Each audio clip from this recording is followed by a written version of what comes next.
Okay, so Divyansh we are going to explain chapter forest.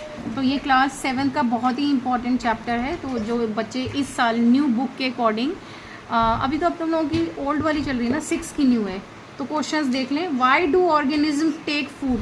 जो organism होते हैं उनको फूड की ज़रूरत क्यों पड़ती है? Why they need food. Question कैसे भी आ सकता है, आंसर क्या होगा? The organism take food to build their bodies. Build their bodies का मतलब वो ग्रो होते हैं, आपने जूनियर क्लासेस में ही पढ़ा होगा। दे नीड टू ग्रो, इसलिए उनको फूड की ज़रूरत होती है। टू ग्रो, एक तो वो ग्रो हो रहे हैं। रिपेयर डैमेज पार्ट, अगर उनके चोट लग जाती है, डैमेज होते हैं पार्ट, तो उसके लिए भी उनको फूड की ज़रूरत होती है। And to obtain the energy, और उनको एनर्जी की भी रिक्वायर्ड होती है। जैसे आपने मॉर्निंग में ब्रेकफास्ट किया तो धीरे धीरे एनर्जी क्या होती है, फिनिश हो जाती है। To carry out life processes, और बहुत सारे प्रोसेसेस होते हैं जो हमारी बॉडी में चलते रहते हैं, जैसे सर्कुलेटरी सिस्टम, डाइजेस्टिव सिस्टम, तो बहुत सारे प्रोसेस हैं जो चलते रहते हैं, तो उसके लिए भी एनर्जी की ज़रूरत होती है और वो फूड प्रोवाइड करता है। फूड ऑल्सो प्रोवाइड, ये एफ है, food also energy to fight against diseases. आप देखिए अलग अलग फूड खाते हैं, उसमें न्यूट्रिएंट्स होते हैं अलग अलग, वो जो कि आपको क्या करते हैं, कोई आपको एनर्जी दे रहा है, कोई आपके डैमेज पार्ट को रिपेयर कर रहा है, कोई आपको बीमारियों से बचा रहा है। तो ये ज़्यादातर कौन करते हैं? आपके विटामिन्स और मिनरल करते हैं, और ये कहाँ से आएंगे? फ्रूट्स और वेजिटेबल से। And protection from different infections, also different infection. तो आपको एक छोटी सी बात है, डायरेक्टली इनडायरेक्टली क्या बात समझना है? फूड आपको क्यों चाहिए, कि क्यों किसी लिविंग ऑर्गेनिज्म को चाहिए? जिससे वो क्या हो, ग्रो हो पाए, डिजीज से फ्री रहें, और जितने भी डैमेज बॉडी पार्ट हैं वो रिपेयर हो जाएं। तो आप इसको पॉइंट्स में भी लिख सकते हो या पैराग्राफ में लिख सकते हो। Next question is very important, और ये क्वेश्चन पूरा का पूरा चैप्टर 10th क्लास में है, तो इसको ऐसे समझें कि आपके 10th की प्रिपरेशन हो रही है। Distinguish between parasite and saprophyte. देखो पैरासाइट कौन होते हैं? जो दूसरों पे डिपेंड होते हैं, यानी कि लिविंग चीज़ों पे डिपेंड होते हैं। सेप्रोट्रॉप्स कौन होते हैं? जो डेड और डिकेइंग, सड़ी गली चीज़ों से अपना न्यूट्रिएंट्स लेते हैं। तो यहीं से समझ जाओ। देखिए parasite, the organism obtain nutrient from living host. Host का मतलब क्या होता है? जिसके ऊपर वो डिपेंड होते हैं, जहाँ से वो खाना लेते हैं। तो अगर होस्ट क्वेश्चन पूछा जाए, the organism from which any other organism gate nutrients, जैसे कि आपके लीस होते हैं, जुएं होते हैं, तो ये क्या है? पैरासाइट है। और ऐसे कसकटा एक प्लांट है, तो वो क्या है? पैरासाइट है। सेप्रोट्रॉप्स क्या होते हैं? आपको पता है हिंदी में, सड़ी गली चीज़ों से जो न्यूट्रिएंट्स लेते हैं। These are the organism that feed, feed का मतलब खाना लेते हैं, on dead and decaying organism या मैटर से। They harm the body, definitely अगर ये किसी जिंदा चीज़ के ऊपर है तो उसको नुकसान पहुंचाएंगे, तो they harm the body, they do not harm। क्यों? क्योंकि ऑलरेडी डेड है। इसके एग्जाम्पल क्या है? कसकटा, यानी कि अमरवेल हिंदी में बोलते हैं।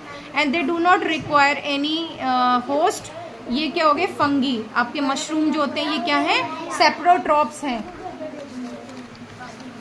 नेक्स्ट है, how would you test the presence of starch? One of the important question in leaves.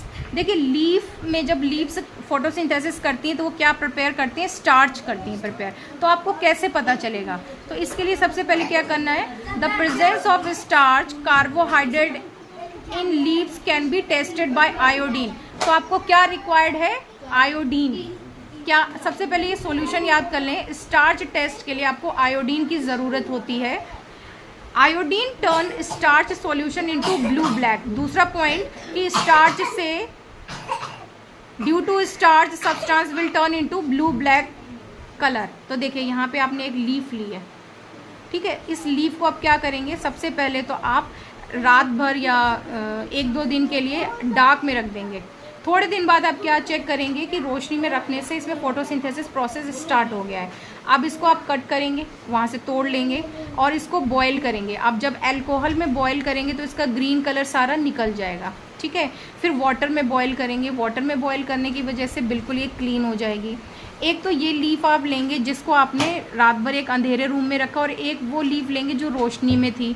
तो रोशनी वाली लीफ के साथ भी यही प्रोसेस करेंगे, क्योंकि वो फोटोसिंथेसिस कर रही थी। जो डार्क रूम में थी वो फोटोसिंथेसिस नहीं कर रही थी। दोनों लीफ को पहले हम क्या करेंगे? ब्रेक करेंगे, फिर इसको अल्कोहल में बॉयल करेंगे, फिर वाटर में बॉयल करेंगे। अब इसके ऊपर हम आयोडीन का सॉल्यूशन डालेंगे। तो हम चेक करेंगे जो डार्क में थी, यानी कि ये वाली डार्क में थी, ये क्या हो जाएगी? सिंपल थोड़ा हल्का ब्लू ब्लैक कलर होगी, जो कि जो रोशनी में थी वो किस में चेंज हो जाएगी, डार्क ब्लू ब्लैक कलर में चेंज हो जाएगी। तो ये एक्टिविटी शो करती है कि लीफ में क्या होता है, स्टार्च होता है, और अगर वो करंट लीफ है तो वो टोटली किस में चेंज हो जाएगी, ब्लू ब्लैक में चेंज हो जाएगी।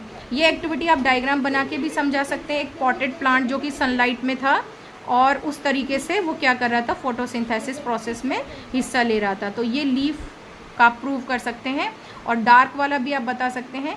ये 10th क्लास के लिए बहुत इंपॉर्टेंट है। 7th में थोड़ा कम पूछा जाता है, बट स्टिल आपको पता होना चाहिए लीफ क्या प्रिपेयर करती है, स्टार्च, और स्टार्च की प्रेजेंस को कैसे आप टेस्ट करेंगे, with the help of iodine solution, और जो रिजल्ट आएगा तो लीफ किस में टर्न हो जाएगी, ब्लू ब्लैक में।